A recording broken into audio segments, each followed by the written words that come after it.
Assalamualaikum warahmatullahi wabarakatuh ya. Jumpa lagi saudaraku di channel Kampus Ilmu Hikmah ya. Ajar materi kali ini tentang mengamalkan ya, amalan pengasihan ya. Ada yang tanya ini bagaimana mengamalkan amalan pengasihan hijab Sulaiman atau doa Sulaiman. Yo sama saja gitu ya. Kalau itu untuk amalan pengasihan, pahami ya materi-materi yang sudah saya sampaikan itu. Materi yang saya sampaikan kan ini strategi gitu loh ya. Manajemen. Amalannya yuk amalan Anda sendiri gitu loh. Tinggal Anda praktekkan ketika Anda mengalami kendala, misalkan saya mengamalkan amalan pengasihan terus dikasih orang keris semar mesem, nah sudah abaikan saja. Apain itu membuat Anda itu bertanya seperti itu? Apakah ada hubungannya dengan amaran jangaran goyang Anda ya? Semar mesem, jaran goyang, amalan ilmu hitam. Kalau versi ilmu hitam ya, itu amalan ilmu hitam. Ya.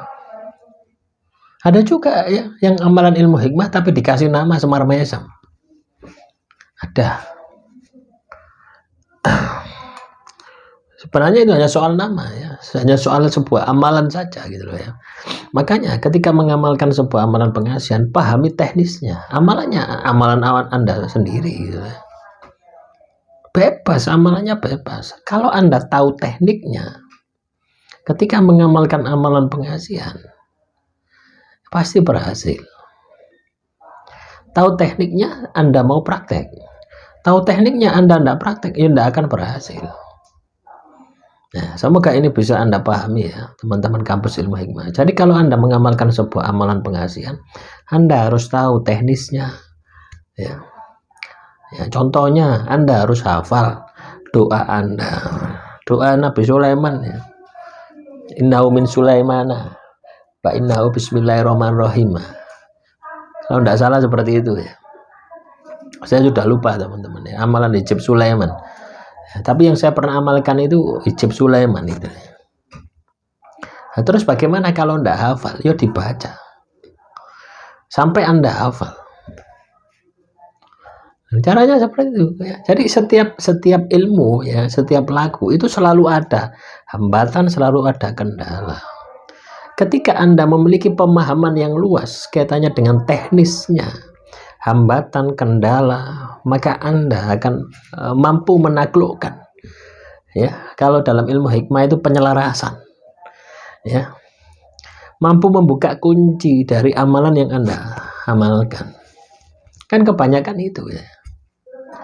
Orang banyak ya di YouTube ini kan banyak. Amalkan ini, amalkan ini, amalkan ini, tapi tidak disebutkan. Ya, tata caranya. Ya disebutkan tata cara secara umum, diamalkan sampai sholat 5 waktu, tawasul kepada si A, si B, si C. Nah, setelah itu ya wis.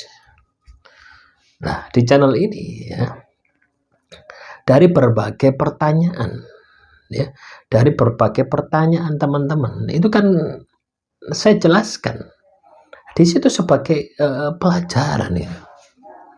Ketika Anda mengalami kendala, misalkan mengamalkan amalan pengasihan, saya ketemu target, mimpi ketemu target, itu kan tanda amalan Anda tidak bisa keluar.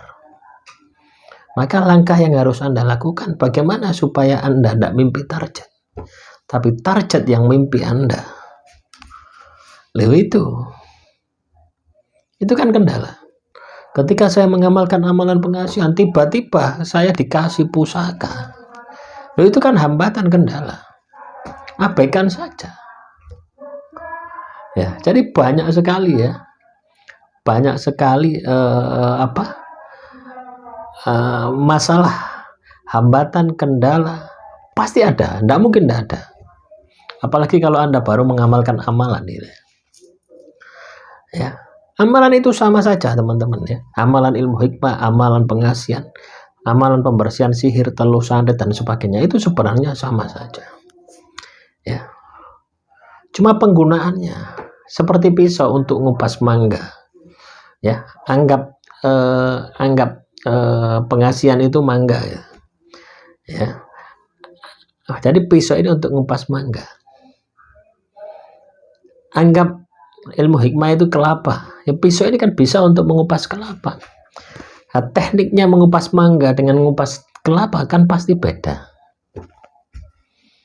Ya, tapi pada intinya jalan yang ditempuh sama, yaitu berdoa kepada Tuhan. Jadi secara umum, bagaimana Anda ini bisa berpikir bahwasanya Tuhan mengabulkan doa Anda? Syarat supaya terpenuhnya doa itu kan Anda harus mengetahui adab ilmunya berdoa, waktu terbaik berdoa, berapa doa yang harus Anda panjatkan. Ya, semua itu sudah jelas teman-teman ya di channel ini gitu ya. Dari semua video itu selalu ada materi semacam ini, selalu ada di semua video. Nah, tinggal Anda gabungkan ya, Anda setel satu persatu ya, Anda ambil intinya praktek, intinya praktek sampai Anda berhasil. Jadi caranya seperti itu ya. Nanti kalau misalkan ini katakanlah ya, doa Nabi Yusuf, di doa Nabi Sulaiman ngamalnya seperti ini, itu pun belum tentu akan bisa berhasil ketika Anda yang jalani. Karena ilmu batin semacam ini itu melekat juga pada orangnya gitu. Ya, tergantung juga pada orangnya. Ketika wadah batin orangnya ini kecil, maka dia harus proses pembesaran, butuh wirid yang banyak. Ketika wadah batinnya Anda sudah besar, nah, cukup sekali, 2 kali, 1 bulan sudah berhasil. Itu kan beda tuh. Dan cara strateginya ya pasti beda. Makanya channel ini tidak akan pernah kehabisan ide ya untuk membahas ya kendala hambatan ketika Anda mengamalkan amalan pengasihan. Tapi jawabannya ya itu saja. Ya. Itu kan menunjukkan bahwasanya setiap orang ketika mengamalkan sebuah amalan pengasihan, walaupun caranya sama, pasti ya hambatan kendala pasti beda. Itulah uniknya gitu ya. Uniknya ketika kita mengamalkan ilmu batin, ilmu hikmah, ilmu pengasihan. Beda dengan ilmu matematika, 1 tambah 1 ya pasti 2. Ya, nah, semoga ini bisa membangkitkan ya semangat teman-teman kampus ilmu hikmah. Jadi Anda tidak perlu, kalau Anda katakanlah terobsesi dengan ilmunya, nanti Anda akan terus berburu keilmuan. Ilmu ini bagaimana, ilmu ini bagaimana, ilmu ini bagaimana. Nanti Anda akan membandingkan ilmu yang satu dengan ilmu yang lain. Lama-lama Anda tidak mengamalkan, tidak mengerjakan ilmu tadi. Itu yang terjadi. Demikian yang bisa saya sampaikan. Semoga materi kali ini bisa bermanfaat. Wassalamualaikum warahmatullahi wabarakatuh.